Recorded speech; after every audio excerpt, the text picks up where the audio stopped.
Now you're listening to Podcast, Her World Indonesia Podcast.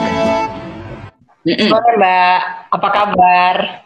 Baik. Sehat semuanya sekarang ya? Alhamdulillah sehat. Ya, jadi kita mau ngobrol-ngobrol nih buat Hotcast. Jadi Hotcast itu adalah Her World Indonesia Podcast. Jadi kita punya podcast yang khusus menceritakan para pejuang garda depan, termasuk Mbak ini yang mendampingi suami yang terinfeksi COVID-19 sampai akhirnya bisa sampai hari ini suami juga sudah aman, sudah kembali ke rumah, dan Mbak juga selalu sehat dan anak-anak juga sehat. Nah, kita pengen tahu banget nih ceritanya Mbak, mulai dari mendampingi suami yang awal-awal terdeteksi hingga sampai hari ini.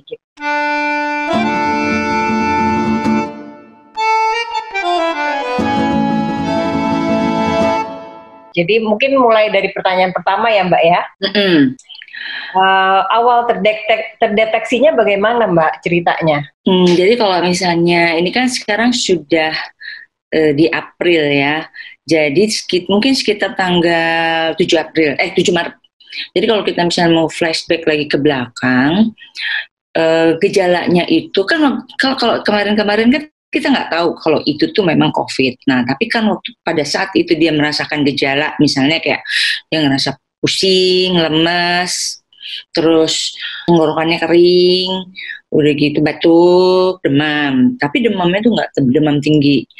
Nah, dia udah ngerasa nggak enak, terus dia ke dokter, ke sebuah rumah sakit, barengan sama anak saya yang kecil. Dia juga ngerasa nggak enak gitu kan. Terus akhirnya dua-duanya ke sana, terus dibilangin sama dokternya, oh ini kayaknya radang pangkal tenggorokan, radang pangkal lidah. Jadi yang lidah yang paling ujung, radang pangkal lidah. Terus kayak gitu dikasih obat, balik, besoknya dia merasa belum enak. Terus dia karena apa ya Mbak ya tentang COVID ini ya? Nggak ada, waktu itu kan masih awal-awal ya. Dan di rumah sakit juga belum siaga lah ya, belum misalnya menegakkan diagnosa berdasarkan kecurigaan ke sana tuh ya enggak gitu kan. Masih biasa aja. Jadi terus akhirnya dikasih obat dengan diagnosa radang pangkal lidah, terus besokannya masih nggak enak ke rumah sakit dekat rumah. Udah gitu di situ cek darah tuh trombositnya di ambang batas bawah. Nah, jadi si dokter umum waktu itu yang kita baru memberikan ini diagnosa awal bahwa ini kemungkinan DB.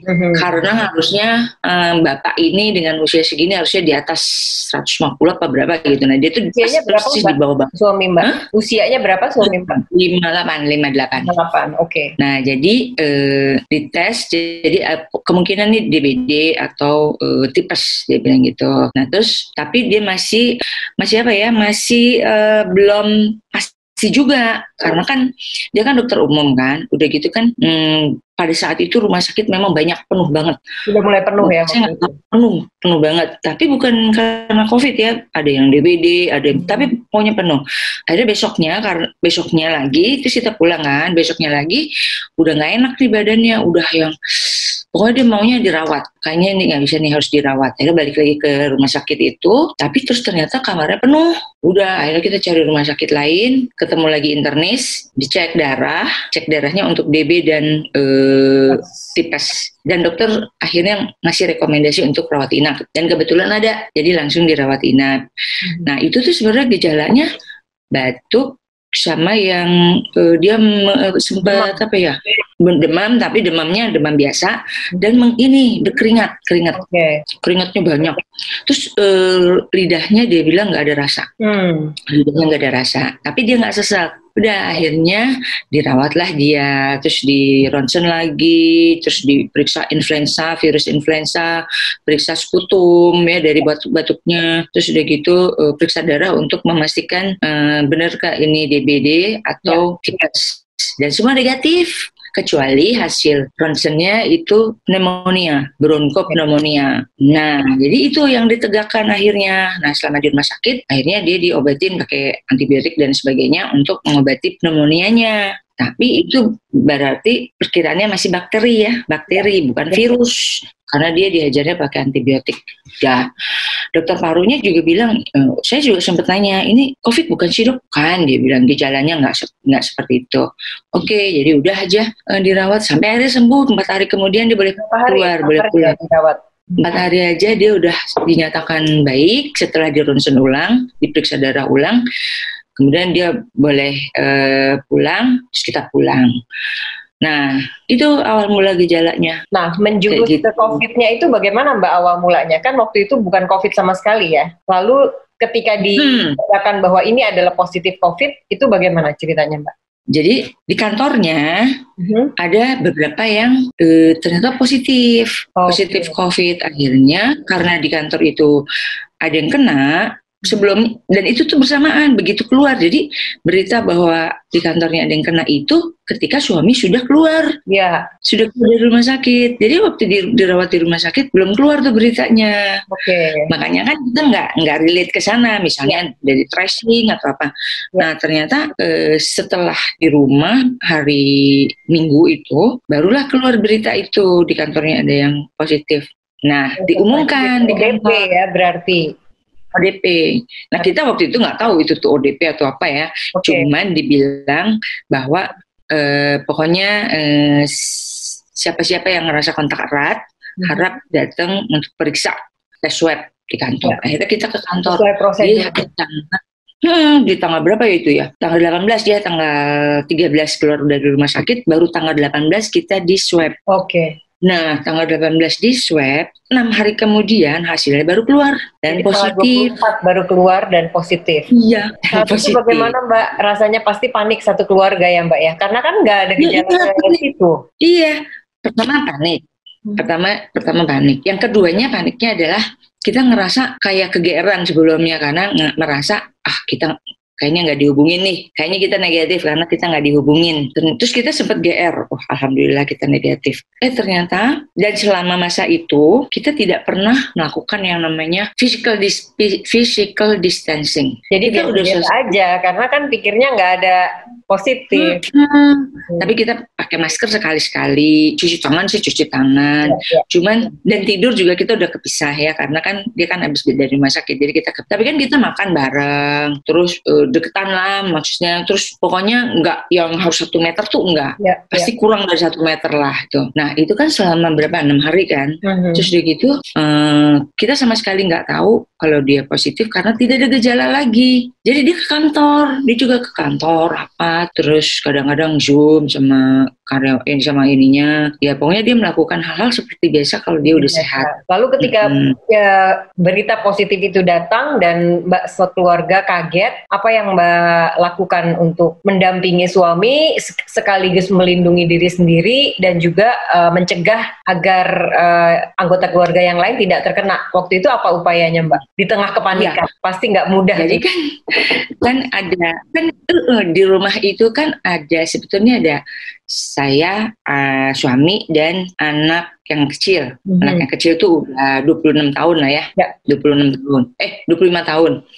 Nah, bertiga. Tapi kan ada mbak yang pulang hari. Ada pembantu yang pulang hari dan ada supir. Supir tidak menginap di rumah kan. Nah, kita langsung men-trace ini di lingkungan terdekat dulu. Si mbak terakhir beresin kamar kapan gitu misalnya. Supir kapan terakhir ini nganter. Nah itu dia masih nganter-nganter kan waktu swab itu ke kantor. Supir masih nganter. Itu kita sempet, tapi suamiku udah selalu pakai masker. Suamiku udah ngingetin sama supir, pakai dong maskernya gitu. Karena dia nggak pakai. Iya nanti kata dia gitu. Nah si mbak kan boro-boro pakai masker kan. Karena dia kan pulang hari, jadi datang jam 8, pulang jam 12 gitu kan. Nah jadi pada saat kita dibilangin positif, kita udah langsung, Mbak jangan datang. Terus supir juga, udah supir nggak usah datang gitu kan. Dan mereka juga kita kasih vitamin, kita kasih masker dan lain sebagainya.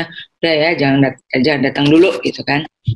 Itu kan setelah, nah terus udah gitu, kan udah positif nih, kita udah ngatur. Pokoknya ayah di kamar udah nggak boleh keluar-keluar, dikunci gitu lah istilahnya. Lockdown. Ya. Dan dia juga udah akhirnya kan gini, antara di rumah sakit dengan di rumah. Ya. Si dokternya menyarankan di rumah aja Pak, jangan ke rumah sakit, kondisinya seperti ini. Daripada Bapak kenapa-napa, mendingan Bapak di rumah karena Bapak kan baru sembuh gitu kan. Nanti saya pantau, obat saya pantau gitu. Terus udah gitu antara di rumah atau di rumah sakit. Terus kan kita juga sebenarnya kepengennya ngumpul ya. Saya juga sebenarnya kepengen dia tuh ada biar kita tuh bisa ngeliatin. Karena dia juga nggak yang sakitnya gimana banget, yang simptomnya ringan ya. Jadi aku nggak tahu tuh level-levelan ringannya. Tapi karena mungkin dia sudah melewati inkubasi itu, dan dia positif, dia masih karir banget. Gitu kan. Jadi kalau dia di lockdown, dia masih berpotensi menularkan. Jadi si dokter bilang, Bapak jangan kemana-mana, isolasi di kamarnya, nanti saya kirim obatnya pakai WA, dia bilang gitu. Akhirnya dokter ngasih obat yang harus dibeli, yang dimakan dan lain sebagainya kan. Udah, suamiku tuh udah di lockdown di sana, jadi makan pagi, siang, sore, malam, itu semua lewat jendela. Aduh, sedih. Sedihnya itu adalah karena jendelanya dia tidak keluar, jadi dia tidak punya kesempatan untuk menukar udara di dalam kamarnya. Jadi itu yang kita pikirin gitu, gimana ya? Kan ini kan ibaratnya sakit paru-paru itu kan butuh oksigen bersih kan? Betul. Ibaratnya seperti itu. Padahal aku tuh di ruang makan tuh udah aku taruhin si lidah mertua, terus taruhin tanaman hidup gitu kan. Soalnya karena kita juga bingung nyari-nyari nyari alat buat apa sih yang udah air purifier. Ya, air purifier itu susah. Jadi akhirnya itu yang aku pikirin, ini sebenarnya pasien seperti ini harusnya kamarnya tuh ada jendela yang keluar. Udah gitu, kan suamiku juga ngerasa, aduh aku positif nih, dan dia sudah declare ya. Dia declare itu sebenarnya untuk tracing siapa yang pernah kontak sama dia supaya 14 hari lockdown. Itu kan sebenarnya prosedurnya. Iya. Jadi suamiku itu nge-share ke teman-temannya dan ke tetangga, yang penting, dan ke keluarga bahwa dia positif. Jadi mohon siapa-siapa yang merasa pernah berhubungan dengan saya secara misalnya ngobrol deket atau nggak sengaja gitu, pakai masker dan sebagainya, harap hati-hati, melakukan isolasi mandiri gitu kan. Nah udah, jadi kan tetangga juga akhirnya mulai aware gitu kan. Ada grupnya Mbak untuk tetangga? Ada, WA grup ada, kita share, ada ibu-ibunya ada. Langsung menghindari atau langsung memberi stigma atau malah mensupport Mbak? Jadi gini, mungkin kita sama-sama kaget. Kita kan sebenarnya tidak siap ya kan. Pertama kita nggak siap, yang kedua kita kaget karena pasti tetangga-tetangga itu kaget, ya kok di kita ya gitu. Kan selama ini di TV pasti orang sana gitu kan. Jauh banget, itu bukan daerah sini. Tiba-tiba kan dia juga melaporkan ke Dinkes misalnya. Jadi kan status positif itu membawa konsekuensi dia menjadi orang yang diawasi kan. Ya. Orang di bawah pemantauan. Makanya itu tadi ODP, PDP dan lain sebagainya. Jadi kita juga dipantau. Tetangga juga mereka juga harus proteksi dong kan. Mereka juga akhirnya kan kita share kan harus proteksinya seperti apa. Mungkin kalau stigma itu mungkin sebenarnya stigmanya lebih ke yaitu kehati-hatian itu ya kita juga nggak mau lah. Kita kan nggak tahu seberapa cepatnya mengkontaminasi ya kan atau menularkan.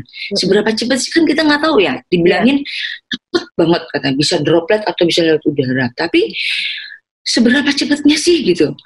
Kan ada aja misalnya lagi bad luck misalnya, terus ininya jelek, misalnya fisiknya jelek, karena bisa juga tidak kenanya dari kita. Karena kan setiap orang sekarang kan bisa yang carrier apa sih namanya? Silent carrier ya. Betul. Silent spread. Nah itu bisa seperti itu gitu. Jadi suamiku juga merasa aduh mau keluar mau jemuran gitu ya, mau ngejemur juga merasa nggak enak gitu kan. Padahal itu penting. Nah itu sebenarnya masa-masa dimana kita juga, saya sebagai istri misalnya ya dibilang misalnya up and down gitu kan, mentally secara mental ngerasa belum siap, terus ngerasa nggak ngerti ini harus diapain. Udah gitu lah, kita dokter ngelihat di TV, dokter aja pakai APD bisa bocor ya kan, bisa bocor, bisa kena, padahal udah pakai segala macam proteksi. Apalagi kita yang di rumah nggak ada apa-apa gitu, nggak punya N95. Awam. Iya kan, awam. Kita sangat awam dan kita nggak punya N95 pula lagi kan. Cuman pakai masker. Ke rumah sakitnya bagaimana tuh Mbak? Kenapa? Akhirnya dari rumah dibawa ke rumah sakit atau gimana? Enggak, terus jadi udah gitu, kan terus kita dikirim nih dari Dinkes untuk swab keluarga. Saya, anak saya berdua sama Mbak, sama supir itu di swab semua. Dan harusnya suami juga di rumah. Di rumah mereka pakai APD. Terus suami juga harusnya di swab dong supaya tahu perkembangannya, kan dia positif. Dia udah minum obat. Nah harusnya di swab juga kan. Tapi kan enggak, karena harusnya di rumah sakit nih gitu. Jadi akhirnya dipikir-pikir lagi, karena butuh kecepatan untuk tahu perubahan setelah minum obat atau sebelumnya, akhirnya diputuskanlah ke rumah sakit. Memang yang dibutuhkan kalau pasien positif itu sebenarnya adalah kapan kita tahu kita jadi negatif. Akhirnya ya udah deh, saya di rumah sakit aja. Lagian saya malah kumat. Mahnya kata dia gitu, mikirin obatnya yang kita nih ya. Oh stres. Nah, stres mikirin kita gimana kalau ketularan, udah cukup satu aja deh di rumah gitu. Satu aja udah tegang kan. Nah udah terus gitu.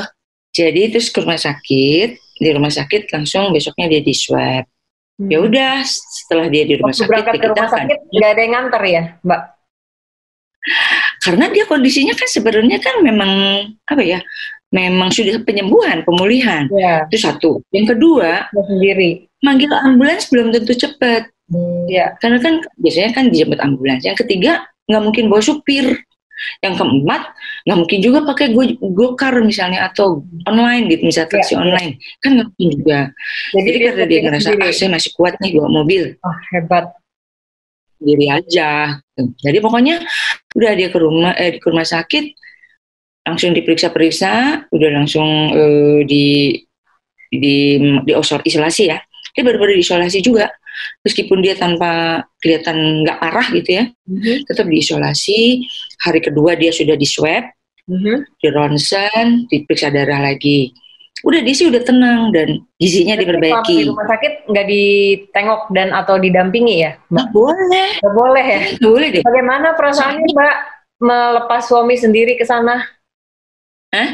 Sebenarnya sih sedih banget. Maksudnya sedih itu gini, aduh ada sih ya misalnya gini ya, amit-amit Bang Bayu waktu itu pas ngeliat dia keluar, dia kan sehat gitu ya, terus dia ke rumah sakit, padahal si dokter udah ngingetin gitu, yang kayak gitu-gitu kan, dokter udah ngingetin, nggak usah ke rumah sakit deh Bu, udah nggak apa-apa nanti kita pantau. Di rumah sakit dimasukin ke area yang memang pada saat itu sedang hektik COVID ya kan kita nggak tahu ya, maksudnya kita kan nggak tahu seperti apa, aku tidak punya bayangan seperti apa situasi hektik rumah sakit menangani COVID, kan tidak punya bayangan kan. Udah akhirnya sampai aku terus nge-share fotonya, alhamdulillah dapet kamarnya, jendelanya gede dan nggak boleh dibuka juga itu meskipun besar. Komunikasi lewat WA aja ya? WA group gitu kan, WA. Terus gitu kadang-kadang video call misalnya. Tapi ya suamiku kan memang orangnya cheer up gitu, maksudnya orangnya tuh bukan murung atau bukan positif yang gitu ya. Enggak, dia tuh terus aja ngoceh pagi-pagi, halo salam sehat gitu kan dia ya. Kita belum pada bangun dia udah ngoceh gitu kan, salam sehat, foto sarapannya gitu kan. Sarapannya apa Mbak? Gini dia bilang, ya aneh juga ya, dikasih kok putih telur melulu, dia bilang putih telur dan kacang hijau. Ternyata itu yang Cesang bilang itu mungkin itu zinc ya kan. Ya. Jadi dia tuh bingung kenapa ya, dia bilang terus sama susu, tapi karena dia nggak suka susu dia ganti sama teh. Nah itu makanan yang dia selalu share dapat makan, dan semua alat makannya itu yang buang gitu, yang kali pakai. Dia datang ke sana juga dia nggak boleh bawa apa-apa, dia bener-bener cuman badan aja. Jadi setelah berapa hari di rumah sakit kemudian hasilnya bisa negatif, Mbak? Hari ke-6 baru keluar. Jadi kan semakin lama tuh proses, hari ke-6 dia baru keluar dan negatif. Sebelumnya tuh aku nanya-nanya sama rumah sakitnya, karena suka mereka yang report kan, report kondisi Bapak stabil. Report dilakukan oleh petugas rumah sakit juga ya? Karena kan kita nggak boleh nengok. Jadi mereka mereport. Hasil ronsen suspek bronchopneumonia gitu kan. Hasil swab belum keluar. Nah terus kan lama banget ya, 5-6 hari. Terus aku nanya, kapan Pak, kapan ini keluar gininya? Belum ada hasilnya. Nah jadi kan kita hanya nunggu itu kan, negatif pertama gitu yang selama di rumah sakit. Terus pas hari ke-7 kalau nggak salah baru keluar, di-share. Wah itu rasanya seneng banget. Terus hari ke-7 dia kan hari kedua di swab, hari ke-4 dia di swab lagi, meskipun yang hari pertama yang pertama belum keluar, dia udah di swab lagi di hari ke-4 atau ke-5 gitu. Terus hasilnya bisa berturutan. Jadi waktu hari ke-7 keluar negatif pertama, besokannya langsung dilaporin negatif dua-duanya. Negatif kedua, berarti aman ya. Dan aman dong. Itu, saya tadi lupa ada yang ke langkah tuh, ada yang ke skip. Mbak dan anak-anak dan anggota keluarga yang lain tuh negatif ya hasil swabnya kan? Nah, yang kan belum keluar. Tim Dinkes, belum keluar ya? Tim Dinkes datang ke rumah, kemudian suami pergi jadi ke sakit. Jadi kan kita, terus aku bilang sama anak-anak, pokoknya kita anggap aja kita positif ya, jauh-jauhan ya Dek ya, gitu. Kan saya cuma berdua nih ya. Hasil belum keluar ya. Si Mbak juga kita pantau kan, supir juga kita pantau. Karena kan lama kan nunggu hasilnya, terus udah gitu, pas suamiku udah free dua negatif, dia mau balik tuh bingung. Aduh, saya udah negatif sementara keluarga saya belum keluar hasilnya, berarti kan kita masih gambling gitu kan. Ya? Iya, terus tapi alhamdulillah besokannya keluarlah itu hasilnya. Negatif. Jadi berturut negatif. Waduh, negatif semua. Hebat banget. Itu tuh rasanya berarti kan masih bingung kan, kita nggak ngerti sebenarnya kalau negatif itu tuh bisa menularkan nggak sih, atau kita tuh 0 yang pure nggak pernah kayak misalnya gini, suamiku negatif tapi dia pernah positif kan? Ya betul. Sementara kita negatif tapi memang negatif, bedanya apa gitu lah. Terus udah gitu suamiku kan dibilang kalau udah sembuh imunnya terbangun. Ada antibody. Jadi dia punya antibody. Nah, terus begitu sementara kita kan sama sekali belum ada vaksinnya kan. Kita sama sekali belum pernah kena gitu. Jadi bisa aja takutnya gitu misalnya apakah ini udah benar-benar bebas, udah benar free, udah gimana, tapi istilah-istilah itu tuh sama sekali kita belum.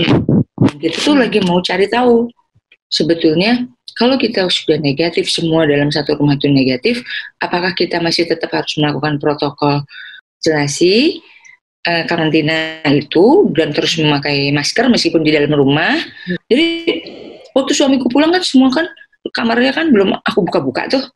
Jadi waktu pas dia mau pulang, saya mau bersihin kamar ya, ntar saya pakai tutup-tutupan plastik gitu, misalnya pakai kresek pokoknya gitu, kayak APD gitu misalnya. Jangan, dia bilang gitu. Saya aja kan saya udah punya antibody kata dia gitu. Jadi suami Mbak yang beresin kamarnya. Tadinya kan aku beresin, karena kan udah 7 hari tuh, udah 10 hari kan, gak dibuka-buka. Pokoknya begitu dia pergi, kamar itu tetap dikunci. Terus saya bersihin kan, dia mau datang gitu kan, mau pulang. Jangan, ntar saya aja. Dia melakukan sendiri, aku gayet. Soalnya kan kita nggak tahu. Saya bilang, perlu nggak sih manggil Dinkes lagi untuk mendisinfektan kamar? Aku tanya gitu sama suamiku. Terus suamiku bilang, nggak perlu lah, kan udah berhari-hari. Kayaknya sih udah mati deh virusnya gitu kan. Mbak, nih selama masa panjang penantian negatif positif itu terus suami juga di rumah sakit gitu. Apa yang Mbak lakukan untuk menjaga mental supaya tetap sehat mentalnya, supaya tetap positif mentalnya, agar imunitas Mbak dan anak-anak juga nggak ikut drop gitu loh. Karena kan ini persoalan imunitas nih. Kita kuat-kuatan aja, ini buktinya Mbak tuh sekeluarga sebenarnya teruji kuat. Karena apa? Karena negatif hasilnya. Kalau yang jelas sih, kalau saya sih yang jelas, pertamanya sih aku jadi sholatnya tuh jadi benar-benar sholat tidak pernah lewat. Sholat malam, sholat siang aku lakukan semuanya. Terus dengerin ayat-ayat suci, yang kan teman-teman pada support dengan share Uci baca ini gitu kan. Nah terus ya aku lakukan itu gitu, aku jalanin, aku bangun malam, aku ini. Ya alhamdulillah sih itu menguatkan. Ya terus kita juga misalnya menyibukkan diri ya di rumah. Ya. Menyibukkan diri itu memang sebenarnya kan waktunya jadi lama, udah kita nggak kerja ya kan kita tidak melakukan pekerjaan, nah, kita tidak melakukan pekerjaan rutin kan, terus udah gitu kan tidak boleh keluar rumah, jadi itu kan waktunya lama banget untuk menuju malam lagi, untuk menuju besokannya tuh rasanya lama banget deh beneran. Tapi untuk seminggu aja nungguin lama banget, jadi 14 hari tuh aduh merayap. Nah ya udah, jadi selain tadi berdoa, benar, minum vitamin dan masak sendiri kan, kita udah nggak berani lagi GoFood. Masak juga ya itu praktekin yang nasi sama telur ya kan, terus mie instan akhirnya yang tadinya setahun sekali ya udahlah apa boleh buat, tapi ya udah pokoknya kita jangan terlalu yang ngoyo juga, misalnya terus ngejahit masker misalnya kan, bikin masker kain, bikin masker ya masak. Iya, masker kain. Nyuci, nyetrik, ngepel. Yang paling asik tuh ngepel, soalnya ngepelnya pakai karbol. Jadi berasa udah nyikat virus gitu. Udah bersih gitu ya. Ya, setiap hari rumah disiram karbol. Terus Mbak, kan di WhatsApp grup tuh berseliweran tuh. Si A meninggal, pamannya ini meninggal, pamannya ini kritis gitu. Nah itu kan juga, apalagi Mbak kan dalam keadaan pasangan belum pasti nih ya positif atau negatif. Itu bagaimana Mbak mengatasi perasaan itu melihat seliweran WhatsApp grup? Kalau Facebook tuh kan banyak banget ya berita-berita ya, berita hoax, berita bener gitu kan, kita sampai nggak ngerti. Jadi aku lockdown Facebook. Aku nggak berani membuka Facebook selama status suamiku tuh positif gitu kan. Terus WA juga, yang grup misalnya, kalau aku perlu ada yang nanyain, Mbak gimana sih ini gimana, baru aku jawab, kalau enggak ya udah. Tapi aku tetap ngikutin karena aku perlu informasi kan. Betul. Ada misalnya berjemur dari jam 8 sampai jam ini, ternyata salah, dari jam 10 ternyata salah. Nah itu juga sambil kayak gitu-gitu. Kita menyortir berita positif, informasi positif, dan yang negatif sama sekali nggak dibuka ya. Jadi seperti social media distancing gitu ya. Bener. Aku nggak pernah nonton TV, jarang nonton TV lokal. Ya, jadi aku nonton film aja udah. Mbak, aku mau tanya lagi nih satu pertanyaan terakhir. Mbak sebagai orang yang benar-benar sudah mendampingi pasangan yang terkena infeksi COVID-19, apa pesan-pesannya untuk kita semuanya Mbak di sini? Maksudnya apa sih yang harus kita jaga, atau sikap seperti apa yang harus kita lakukan supaya kalau kan ini kemungkinannya semua orang bakalan kena nih Mbak, bisa aja kena, nggak ada yang kebal gitu. Ya. Kira-kira ada nggak Mbak pesan-pesan yang bisa kita share di sini? Yang membuat kita tidak kena itu mungkin adalah kondisi tubuh kita masing-masing. Jadi yang penting itu sebenarnya kita harus menjaga badan supaya fit gitu. Entah dengan nutrisi, entah dengan olahraga, entah dengan mental yang jangan introvert lah, misalnya jangan diam gitu ya, maksudnya. Terus harus sibuk apa aja, melakukan apa aja. Nah, sebenarnya yang harus dikuatkan sekarang kan kita nggak tahu kan, katanya ini belum puncaknya kan. Betul. Dan kita sekarang harus menganggap semua orang itu ODP, ya kan? Karena udah nggak jelas lagi tracingannya. Kalau dulu kan klaster-klaster itu kan masih terpetakan ya, masih Betul. bisa kita petakan, oh dari sana zona merah, sini zona merah. Ya udah kita jangan lewat zona itu misalnya. Tapi sekarang kan udah merata. Anggaplah itu sudah merata. Terus udah gitu kan juga rumah sakit kan pasti kewalahan dong, gitu kan? Pasti rumah sakit kewalahan. Apalagi kan di rumah sakit itu nggak cuman yang COVID ya. Nah berarti kan kita yang harus berjarak dari rumah sakit ya sebisa mungkin. Makanya itu dijaga tuh badan kita. Dengan kita menganggap diri kita ODP dan orang lain itu ODP, kita akan lebih berhati-hati menghadapi serangan penyakit ini ya Mbak ya, begitu ya kesimpulannya ya. Oke, terima kasih banyak Mbak atas sharingnya, ini sangat berguna buat kita semua, bahwa terinfeksi penyakit COVID-19 itu bukanlah sesuatu yang sudah pasti menimbulkan kematian gitu. Jadi bisa saja dan banyak banget yang sembuh dari COVID-19 ini asalkan kita tetap bisa menjaga mental kita positif dan tetap melakukan hal-hal yang membuat badan kita sehat dan lain-lain seperti itu. Jadi ini cerita inspiratif ini sangat berguna supaya orang-orang juga tetap siaga dan tetap positif menghadapi wabah ini. Terima kasih. Sama, sehat ya semuanya. Sehat-sehat semuanya ya.